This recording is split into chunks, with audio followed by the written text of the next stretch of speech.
I'm Chuck, KK6USY. Welcome to Ham Radio Adventures. Today we have some exciting news from Yaesu on the new FTM 310 they just released. Well, it's not released yet. It's waiting FCC approval, and then it will be released. But I guess I found some information on it, so let's check it out. So on the page here, and I will put this down in the I will put this down in the description for you guys, so you can go to this link and look at it yourself also, okay? Let's check it out. So it says Yaesu radio for professionals, C4 FM, 144, 430 megahertz, dual band, digital, mobile, retransceiver. Now, unlike the 150, this is a dual bander, but it's digital also. So it's C4 FM. The 150 was only regular FM. Okay, analog. So we'll go back to the thing here. FTM.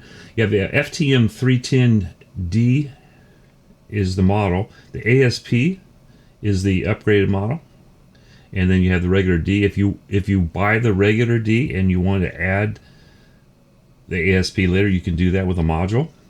I suggest if you think you really want it, buy it when you buy it, because I believe it's cheaper that way. Don't quote me, but check it out yourself and make that decision yourself, okay? All new C4 FM dual band mobile, okay? It has C4 FM, excellent digital quality, Super DX and ASP. Now the regular model has Super DX, I believe, and when you get the ASP model, it has the ASP. Now I've heard this a couple times now. The radios where you have a weak signal and you're all scratchy, you hit the Super DX, it brings in a little bit better, and then when you hit the ASP, so you hit that button 3 times, wow, it just brings it in. It is digital. I was in the fire service for 35 years. I was using digital, so it doesn't bother me. It may bother you though, okay? It has PMG, AESS, now up to 5, on the PMG, that's up to 5 frequencies. You've been easily registered and monitored in real time on a bar graph. It does have like a little scope inside. The AESS, that's the speaker system. Now the AESS is sounds really good, guys. I have that on the 500, which is the older version of the 510, and I have to say it really does sound good, especially if you got a quiet vehicle. Now let's look down here. Here's the picture of the 310. Now if you look at this, it looks very much like the 150. This is showing the white screen, and it also has an amber screen. Now I have amber screen on my 8800, and that thing I could always see it in the sunlight and stuff pretty well. I don't know how the white screen will do, but I would check that out also. You might like that even better. So the US, Asia, and Australian model is the FTM 310DR. The Europe model is the DE. It's different frequencies, okay? So make sure you buy the radio that's for your area. All right, so it says C4 FM, AMS, Super DX, ASP, Wires X, Bluetooth. Now, Bluetooth, you do have to actually put a different, or you do have to add a module, just like the 500, the 510, the 150. Yeah, the 150 does it also. And I think other companies do the same thing. It's usually an add-on, except in the HTs. For some reason, they put it in the HTs. Then it has a micro SD card. This does have a micro SD card. It goes on the left-hand side of the head. And if you guys are into satellites, I do believe this is the 300 was crossband repeat, and I do believe that this is also, because it has the dual receive and all that. I don't have a confirmation on that. I've got a phone call into somebody or a text into somebody to find out, but I believe it still has it. I can't believe they would downgrade that. Okay, because like now the screen on this is different than the 300. Unlike the 500 and the 510 have basically the same screen. The faceplate on this one is different. It looks more like the 150. Actually, it looks dead on to exactly the same as the 150. Okay. As you can see here. Now the upper left is volume and squelch, the upper right is volume and squelch, and the 2 bottom ones are the dials for the frequency. Now what I do like about this radio over the 8800 is for squelch, you push the button in and then do your squelch on both sides. The 8800 had two knobs, and every time I touched it, my big fingers would be all over it, both of them, and I turned the squelch up or off or whatever, and then I have to readjust it. Okay, same with the volume. If I was adjusting the squelch, I would always hit the volume. This takes care of that. All right, let's go farther down the list here.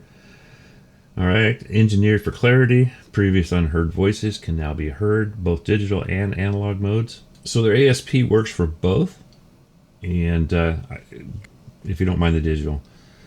Now it has primary memory groups. 5 frequencies can be registered and easily monitored. And if you look at the right here on the screen, you can always pause this if you want to see it more, but it shows different pictures. It shows the PMG marked up there and with the frequency to the right. It's manual mode and auto mode. So pretty much like a lot of their other radios. Probably if you have a 500 or know of the 500, it's probably the same or pretty close to the same. Different screen, of course. Has memory auto grouping, MAG they call it. Dual receive, high-speed scope operation. So it does have a scope in it. I mean, it's not going to be a scope like on your 710 or your DX10 or anything like that, but it's a scope that shows you signals, and it does work. I've got the 500. It works on that one also. So yeah, and it shows you, I want to show you something. Let's go back up to the top here. Now you see the left VFO over here. Wow, my screen thing's working now. Notice how it's bigger than the right-hand side? That's because that's the mode, that's the side you're on. Now, if we switched it to the other side, then the 446-500 would be bigger. Okay, so that's kind of a cool thing. At a glance, you can just tell which side you're on. Okay, so like I said, it has. You guys can just pause this, and I will put, like I said, I'll put this down in the description for you guys to go to this to read it on your own. The CFL custom function list. You can do that also. A dual receive high-speed scope operation. That's what we were earlier. So this will do C4M.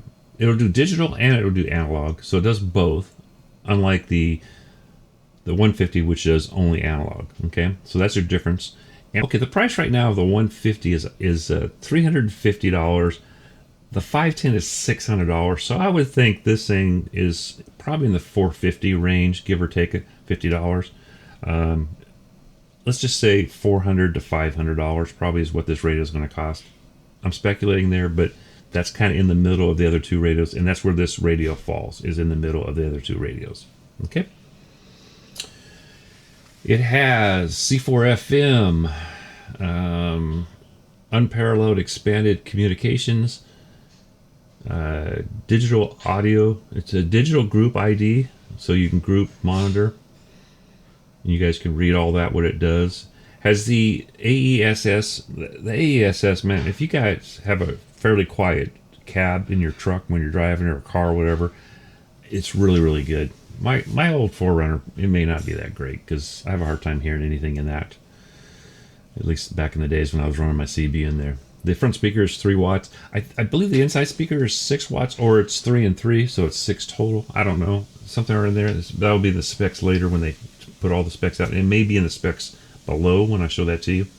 I do have that also. So you have ASP manual mode over here, ASP auto mode, so it can do both. And there's how your speakers work. And this has the direct flow, where the front, the fan blows the air through it to cool it. I forget what they call it. It's in here someplace. Maybe it's down below. Well, anyhow, it's like all their other new radios are the same way. So you have wideband reception, true dual band operation. So I'm pretty sure this has crossband repeat. And for you guys that do satellites, it does have an SD card on the side.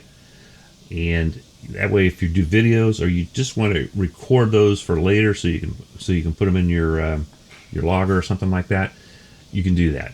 Okay, it has a record function. All right, so the microphone can plug in 2 places. It can plug into the body, or it can plug into the head. Now, if you're separating them, plugging into the head is great, because now I don't need an extension cord.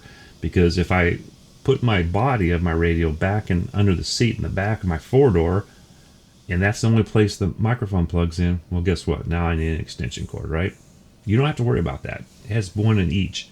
So if you're using it together, put it in the side of the body. If you're using it with the head removed, put it in the head. Okay, it has if you're looking over here at my cursor, it also has that that part where you can buy that kit, and it's I guess it's a SJMK 500 control head, so you can move the head if you do mount it on the radio itself. You can move the head back and forth and maybe point it towards you, so it's easier for you to see while you're driving. So that's we'll get into that. There's a bunch of stuff down at the bottom of this page that you can buy with it. Okay, high precision GPS receiver, so it has GPS built into the head, so it's not in the body, so it's in the head, so it's up more in towards your windshield, so it gets out better. Under your seat, it probably wouldn't work near as good, especially inside your metal cage, right?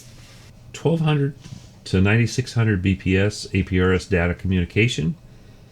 An APRS receive station information is listed in the display. Message exchange as well as smart beaconing are supported. The location information between your station and other stations can be exchanged and displayed on the compass display. There's a mode. If you look at the mode above, it shows where my cursor is here. It shows that you have the compass and all that stuff in there, and then your frequencies also for your VFOs. And then the bottom one's just a little bit different. It does wires X, so all your C4 digital and wires X digital stuff you can still do with this radio. And it shows you, I want you guys, since there's a lot in this, I'm not going to go over it all. Like I said, I will put a link for you guys, but you can pause this if you want, if you don't want to go to the link and look at that right there. Okay. Let's just go through the practical features. Here we go. The FACC, which is funnel air convection conductor. All right, that ensures good cooling. Has a large 1103 memory channels. Has a recording function. I told you about the card, DTMF memory, hands-free Bluetooth, but you do have to add the BU-5 if you want that. The VFO band skip function, memory data transfer to the VFO register, micro SD card slot, split memory function, Vox, so it has Vox. That you'd have to have that with your Bluetooth setup. Voice recorder guided voice guide of the current frequency. Voice recorder voice guide to the current frequency. I think that is you have to have the FVS-2. That might be for people that are blind. Okay, help them out. And it says the amber and white selectable back color. Illuminated keyboard to assist in dark poor lighting. Subband off function that displays frequency in large size numbers. So I think that what that is if you turn one of the VFOs off, then everything's bigger. Okay, like I showed you before, whichever one you're on is bigger, but if you get rid of it, I'm pretty sure that's what that means. Versatile rear panel. Okay, here we go. DTMF encode memory functions, all the okay, all that stuff is there. Versatile rear panel data terminal. Now this data terminal has GPS data output, waypoint data output, packet, the HR1-200 or Wires X portable digital node connection. Okay, has a built-in CT, CSS, and DCS, so you guys can set all that kind of stuff. All the encoding and decoding stuff. Automatic power on off. Automatic power off. Automatic repeat shift, ARS, timeout timer. Now I use that timeout timer if you leave your radio, if you're like mine's direct to my battery. And one time I thought one of my radios had that on because my other radio came with it set that way for it would go for an hour if you didn't touch it. Make sure you check that, make sure it's on. Otherwise you may end up with a dead battery like I did. Okay. Has the NOAA weather alert stuff. Okay. Now over on the right here you have your SSM 85D multifunctional microphone with DTMF. With a DTMF provides the user quick access to functions. Okay, so it has a mute button, and you guys can look at all this. It has the up and down on the top, and then each of these has different things you can do. You guys can pause it and look at that. I'm not going to do all that right now. I'm going to go down to general. We're going to talk about frequency range. Now, the receive frequency is 108 to 137. That's the air band. 137 to 174. That's the ham band for VHF. Then it says below that, it says 174 to 400. Then below that, 400 to 480. That's your ham UHF band. Okay. And then for transmit, 144 to 148 or 144 to 146. Now that depends on where you live, so make sure you buy the correct radio for your area. And then the 2 meters the same, 430 to 450 or 430 to 440. Shows your channel steps, frequency stability, all that kind of stuff. Voltage 13.8. Usually that's plus or minus a little bit. I know my truck's sometimes a little over 14, so it's always worked. Current consumption is 0.5 amps at receive. Now output at the 55. I didn't say this earlier, but this is 55 watts max on 2 meters and 50 watts max on 70 centimeters. So at 55 it's 11 amps, at 50 it's 10 amps. I've noticed before that Yaesu's a little, they overdo. So all my other radios have been a little bit less than they say, okay? But that's what their specs say. Then it gives you your measurements down here. It's about 3 pounds is what this thing weighs. All right. And then we go, there's your RF power, 55 and 50. It goes 5, 25, and 55, or 5, 25, and 50. Okay, I believe that's what they are. So it's a double conversion, super heterodyne. All right, you can read all the information on the side here. Now at the bottom here, you have all your different options that you can get with this. Like the BU5 is your Bluetooth. The FVS-2 is your voice guide unit. Now, we just had John Kruk on Coffee and Ham Radios, and somewhere in there, he talks about this FVS. We had a question of a blind user, and he does actually tell what that works. So you might want to check that out. All right, so you have your Bluetooth down here also with your, and then you could. I'm pretty sure this will hook to almost any kind of earpiece or a microphone setup or earbuds or stuff like that.